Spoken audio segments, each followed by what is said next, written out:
Bonjour à tous, aujourd'hui nous allons parler de ce qu'est OSPF et de la façon dont il fonctionne. Alors, avez-vous déjà entendu parler d'OSPF? En fait, c'est un protocole de routage dynamique. Quelle est la différence avec le routage statique dont nous avons parlé précédemment? Si nous voulons configurer un routage statique, nous devons le faire sur chaque appareil.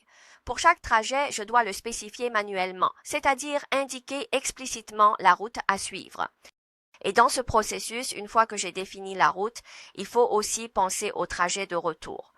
De plus, avec le routage statique, par exemple, s'il y a une panne entre les nœuds 3 et 5, c'est-à-dire si la panne ne concerne pas un lien directement connecté, il n'est pas possible de la détecter automatiquement, ni de basculer vers une autre route. Mais avec OSPF, c'est différent. OSPF, dans ce processus, peut automatiquement calculer le chemin le plus optimal. Et si un problème survient à distance, il peut aussi le détecter automatiquement et ainsi effectuer une commutation automatique.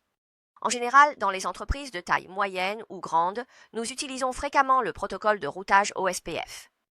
Alors aujourd'hui, ici, nous allons d'abord parler de la façon dont il se configure. Avant de configurer OSPF, nous devons d'abord accéder à notre équipement pour lui configurer une vue. Alors, si dans ce processus, supposons que nous avons déjà ouvert R1 maintenant. Dans ce processus, lorsque nous sommes dans le mode de configuration de la vue, la première chose à faire est de créer un processus OSPF. Si c'est sur Cisco, dans ce cas, nous devons utiliser la commande router OSPF.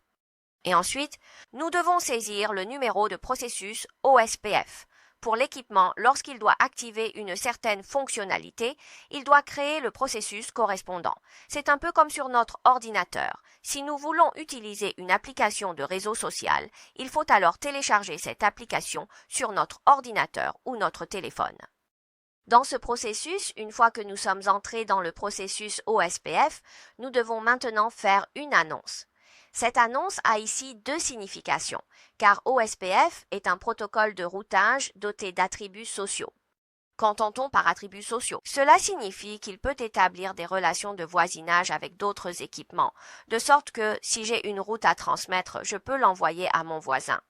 Ici, nous devons faire une annonce, c'est-à-dire que l'annonce de réseau, mentionnée tout à l'heure, signifie d'abord que j'annonce les connexions directes. Par exemple, si je suis 12.1.2.0 et que tu es aussi 12.1.2.0, nous sommes directement connectés, alors nous allons établir une relation de voisinage.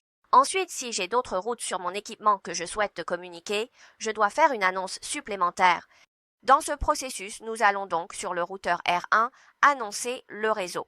Nous annonçons ici le 1.1.1.0 qui se trouve sur R1 et il faut également faire attention au fait qu'avec OSPF, l'annonce du réseau est suivie d'un masque inversé. Qu'est-ce qu'un masque inversé? Normalement, le masque de sous-réseau est 255 au 255 au 255.0. Mais si c'est un masque inversé, nous devons utiliser 0.0.0.255 pour faire l'annonce. Et dans ce processus, si nous faisons directement cette annonce, cela nous indiquera un échec, car il nous faut encore ajouter une zone. Chaque zone est responsable de ses propres affaires. Généralement, dans ce processus, la plupart du temps, nous la configurons comme zone de backbone, c'est-à-dire l'AREA 0. À part l'AREA 0, toutes les autres zones sont appelées zones non-backbone. Ici, il nous suffit simplement d'annoncer un 1.0.000. Quant à notre routeur R, il faut également créer un processus et faire l'annonce. Il possède 3 interfaces, chacune connectée à un appareil différent, et ces 3 interfaces doivent toutes être annoncées. Ensuite, nous passons à l'appareil numéro 2. Ici aussi, il faut d'abord créer un processus OSPF. Avec la commande routeur OSPF, puis, dans ce processus, annoncer le réseau 12.1.1.0 avec le masque générique 0.0.0 dont 255. De plus, dans ce processus, il faut également annoncer l'autre réseau 23.1.1.0 avec le masque générique 0.0.0.255.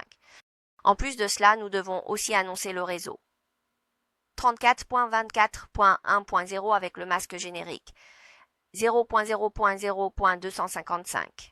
Autrement dit, chaque appareil doit en fait effectuer ce type d'opération.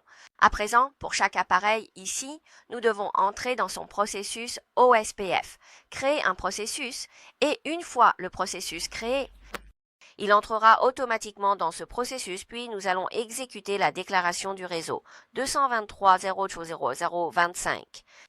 Une fois que tout cela est créé, à l'avenir, il transmettra les routes en fonction des voisins OSPF, il apprendra automatiquement, calculera automatiquement, donc nous n'aurons plus besoin de nous en occuper. Dans ce processus, si nous voulons que l'autre partie apprenne cette route, nous devons lui faire une série de déclarations. Après avoir terminé sur le troisième, nous allons ensuite configurer le quatrième. Pour le quatrième, c'est pareil. Nous devons créer un processus OSPF, router OSPF 1, puis network. Dans ce processus, nous configurons le réseau 2.4.1.1 0.0.0.255 area 0, puis à l'intérieur, le réseau 4.5.1.1 0.0.0.255 area 0. Ensuite, nous passons au cinquième. Sur le cinquième, en plus de connecter à la fois le troisième et le quatrième, je souhaite également que l'autre partie apprenne mon 5.5.5.5. Donc, dans ce processus, nous devons aussi annoncer ce 5.5.5.5. Ici, comme il s'agit d'une adresse sur 32 bits lors de l'annonce, nous pouvons utiliser 0.0.0.0 comme masque.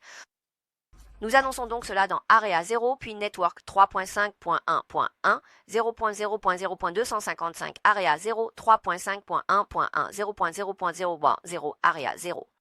En plus de cela, nous avons aussi Network 4.5.1.1, 0.0.0.255 Area 0.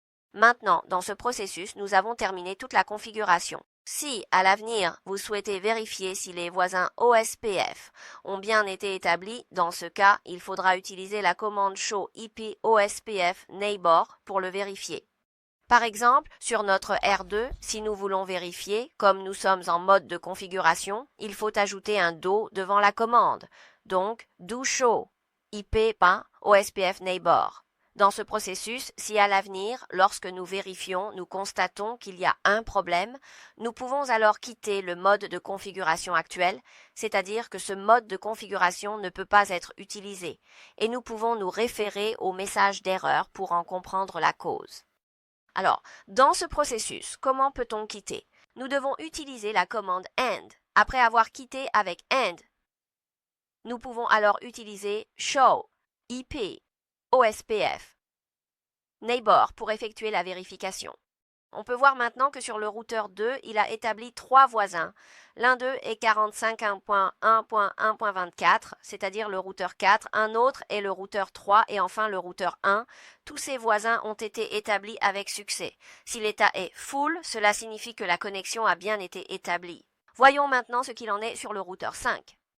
Sur le routeur 5, dans ce processus, nous devons également entrer en mode privilégié pour vérifier avec la commande show IP OSPF neighbor. À ce stade, le routeur 5, le routeur 4 et le routeur 3 sont tous devenus des voisins du routeur 4. Alors, à l'avenir, est-ce que je pourrais faire un ping du routeur 1 vers le routeur 5? Très bien. À ce moment-là, utilisons le routeur 1 pour faire un ping vers 5.5 ou 5.5 et voyons ce qui se passe. À ce stade, comme nous sommes dans le mode de configuration, nous devons ajouter la commande do, donc do ping 5.5.5.5. Ici, nous pouvons voir que la communication fonctionne normalement. Et si, à l'avenir, nous voulons consulter notre table de routage, nous pouvons utiliser la commande do show IP route. À ce stade, nous pouvons voir que dans la table, les routes vers 5.5 et 5.5, ainsi que vers 45.1.1.0, etc., ont toutes été apprises via OSPF. C'est donc un point important à comprendre dans ce processus. Dans les entreprises, il est également courant d'utiliser le protocole de routage OSPF. Si vous souhaitez apprendre davantage de connaissances en réseau à l'avenir, pas seulement sur Cisco, mais aussi sur Huawei, n'hésitez pas à m'envoyer un message privé ou à laisser un commentaire sous la vidéo pour échanger sur des questions techniques.